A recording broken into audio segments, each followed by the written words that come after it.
syukur alhamdulillahirabbil alamin, Mbok.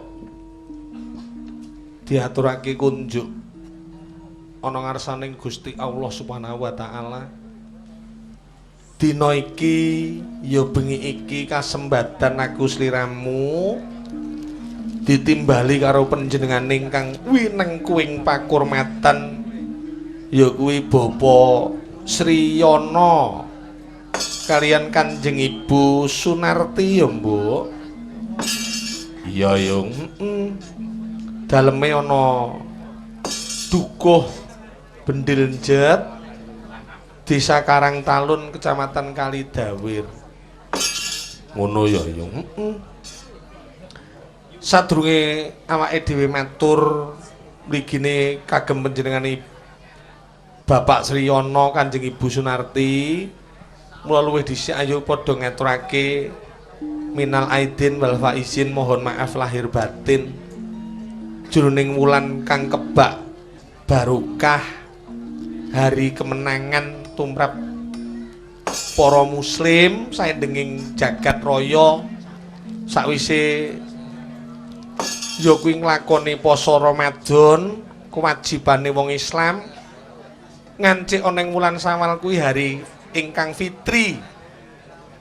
Mula ngaturake gunging samudra pangaksama kagem para rawuh mbok menawa ana sawijining kaluputan anggone awake dhewe sak rumbungan sesrawungan ana laladan Kalidawir kene kususe umume para kang padha rawuh saka ngendi wae ya, Mbok. Iya ya, iya. Pancen wulan sing kebak barokah iki aja nganti diregeti marang jlantaing kanepson. Dadi Pak Sriyana ki cara harine bareng ki tepat, Mbok.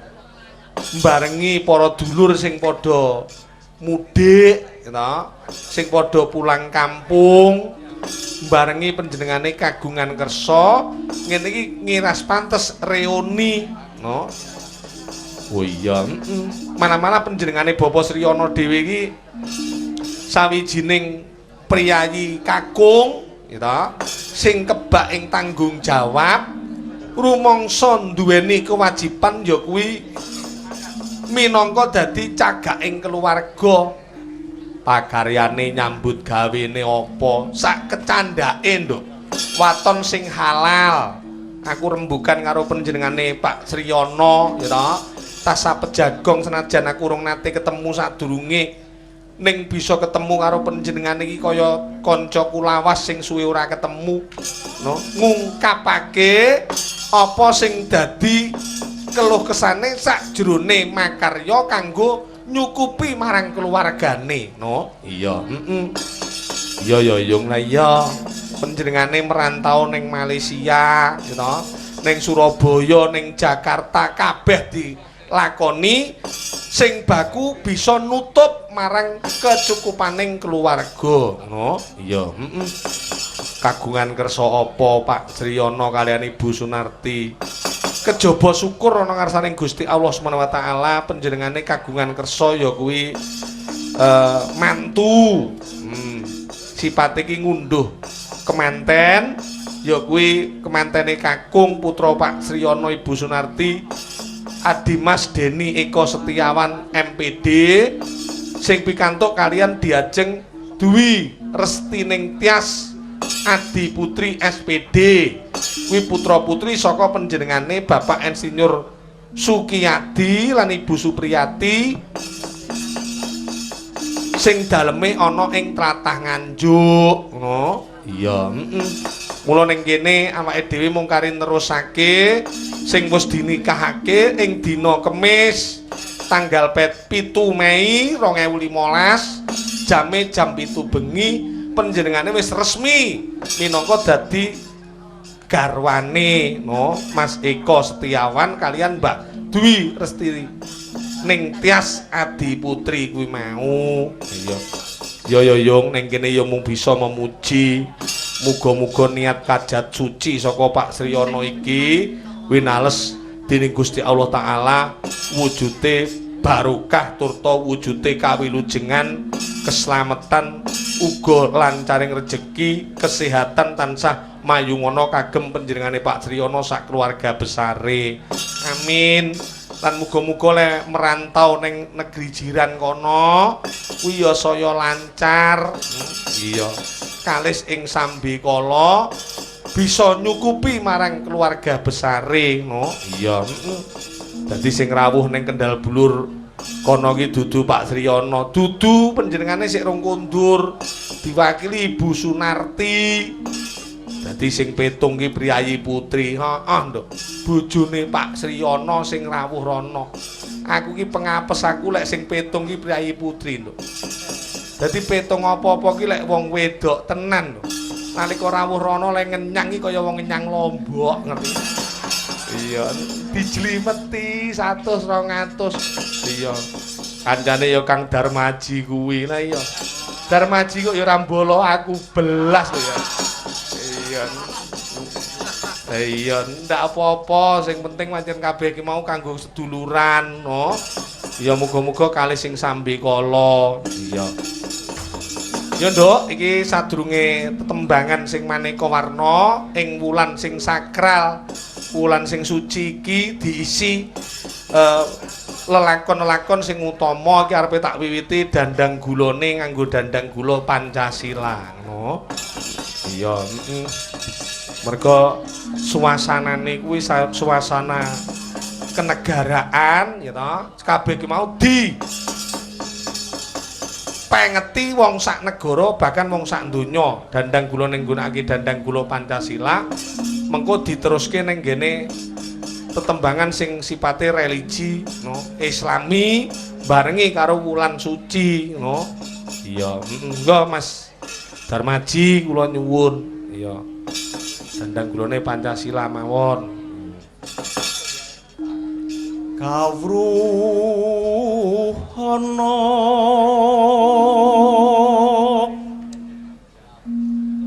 dedasaring negeri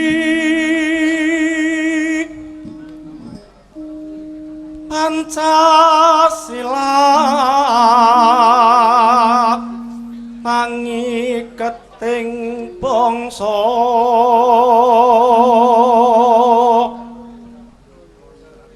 ayo sisip panindake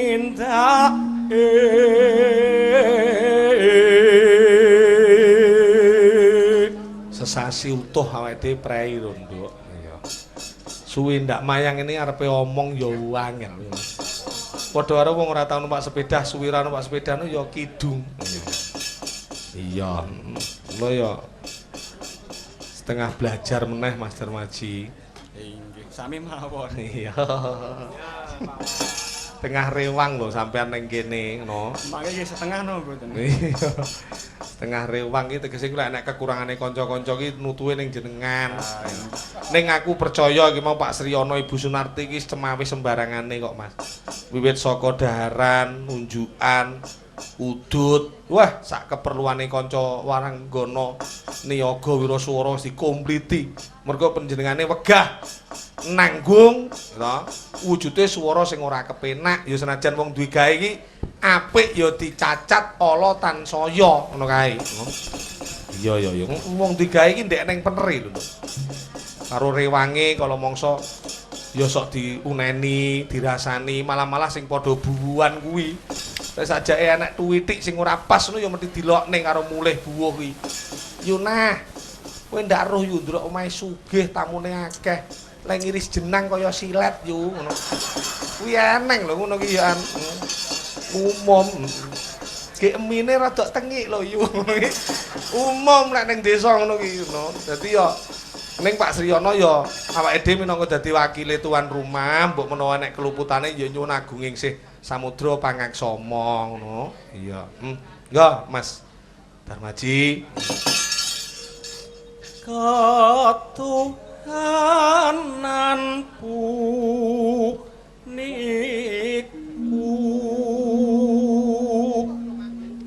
ingkang dingin dene kang kadwi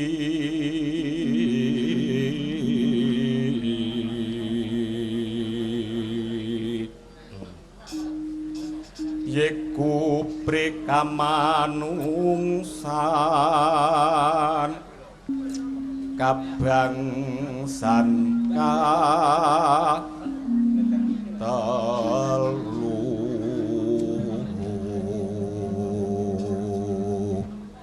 aneh-aneh kaping pati kerakyatan keadilan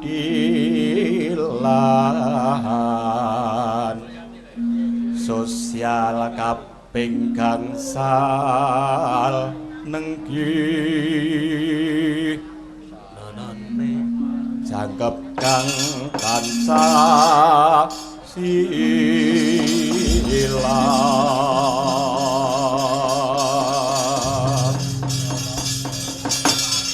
jumbuh karo dina sing kebak barokah gitu.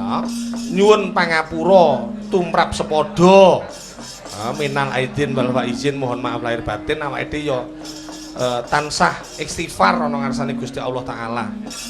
Iya, kanthi tetembangan nyuwun pangapura ana ngarsane Gusti kang Maha Agung. Gusti Allah kula nyuwun ngapura Gusti Allah kula nyuwun ngapura sakatahe dosa kula sakatahe Allah dosa boten wonten ingkang saged ngapura boten wonten ingkang saged ngapura saliyane Allah mati kang ngatoni sedayane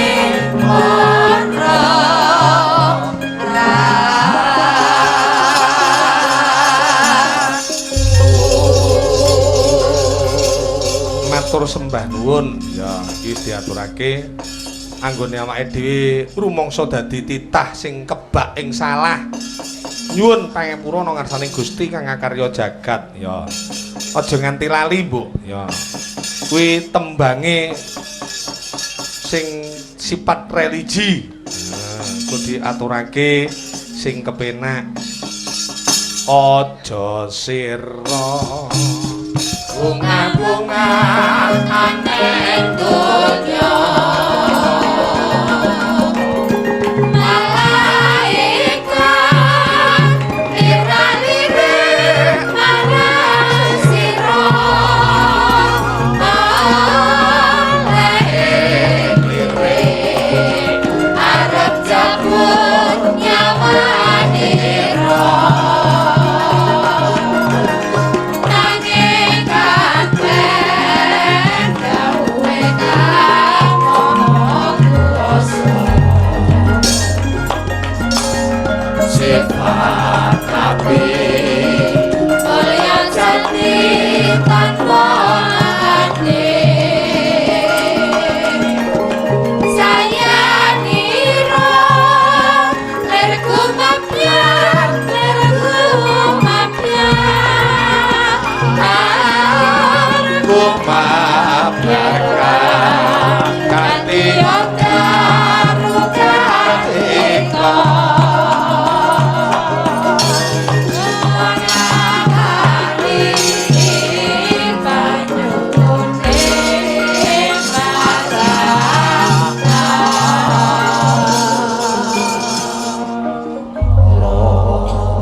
iso adem jroning ati nduk ya sakwise nyebut asmaning Gusti Allah Subhanahu wa taala kang minangka dadi sarana tumuruning para umat ana ing jagat raya iki mula awake dhewe imbal balike le merasa dadi umat ingkang ngakarya jagat padha bekti bisa nglakoni apa sing dadi parentah, ninggalake apa sing dadi larangane miturut dawuhing para kiai bunyai sing dasare Quran hadis kaya mangkono kae, no. Iya.